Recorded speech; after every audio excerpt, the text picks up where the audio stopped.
From zero to something, my journey nobody believed in. They say you need a team to succeed, but my greatest ally was the quiet belief I found in myself when nobody else was looking.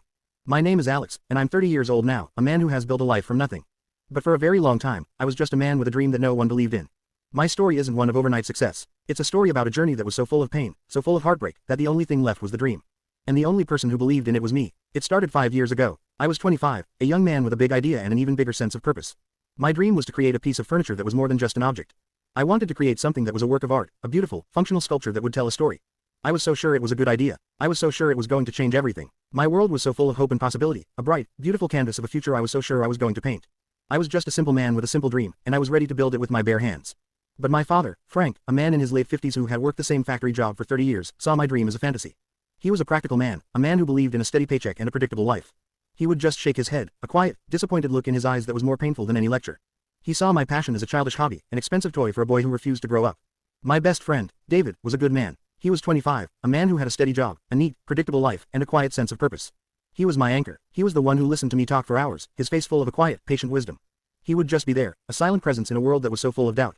My girlfriend, Sarah, was the sun in my life. She was 25 then, a smart, beautiful, compassionate woman who saw the fire in my heart. She had a steady job, a neat, predictable life, and she was the one who helped me with money when I had none. She would just look at me, a soft, loving look in her eyes, and she would tell me that she believed in me. Her belief was the fuel that kept me going, a small, quiet flame in a dark, cold world. I started my journey in my garage, a small, quiet, dark place that was full of sawdust and dreams. I worked for months, pulling all-nighters, fueled by coffee and hope. I spent all my savings, and I started borrowing money from my friends and family. The money was gone faster than I had thought it would be. The materials were more expensive, the tools were more complicated, and the failures were more numerous. I was so exhausted, I was so tired, I was so close to giving up. But I didn't. I just kept going. I just kept working. I just kept failing. I felt like a ghost, a quiet, invisible presence in a world that was moving too fast. I tried and failed more times than I could count. The first prototype was a disaster. The wood was warped, the legs were wobbly, and the finish was a mess. The second one was a little better, but it was still a failure. The third one was a little better still, but it was not what I had envisioned. My heart was a quiet, sad place, a graveyard of failed dreams. The doubt started to creep in. My father's disapproval became more vocal, more direct. My friend's quiet wisdom became a little more tired, a little more distant. My girlfriend's unwavering belief became a little more fragile, a little more laced with worry. The phone calls were shorter. The visits were fewer. The questions were more direct. When are you going to get a real job? How much more money do you need? When is this going to end? Then, the inevitable happened. The day came when everyone gave up on me. My father had a final, crushing conversation with me. He just looked at me, a quiet, tired look in his eyes. He told me that I had a good heart, a good mind, but that I was wasting my life. He told me that I needed to stop playing games, to get a real job, to get a real life, to give up on this fantasy. His words were not angry. They were just sad. A sad, final goodbye to a dream he never believed in. Then, Sarah came to see me. She was so tired. Her face was full of a quiet, gentle sadness. She just looked at me, her eyes full of a love that was gone. She told me that she loved me, but that she couldn't be with someone who had no future. She told me that she was tired of waiting. She was not angry. She was just gone. Her goodbye was a quiet, gentle death of a love that was once my home. I was alone. Even my best friend, David, had a heart-to-heart with me. He was so kind. His face was full of love, of understanding, of a quiet, patient wisdom. He just sat there, and he just listened. He listened to my pain. He listened to my anger. He listened to my sadness. Then, he just looked at me, a sad, quiet look in his eyes. He told me that I was a good person, a good man, a good friend.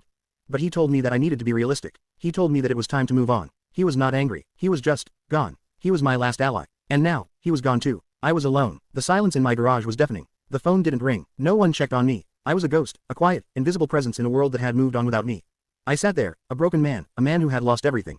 I was so close to giving up. I was so close to just stopping. But then, a strange shift occurred. With nothing left to lose, the fear of failure was gone.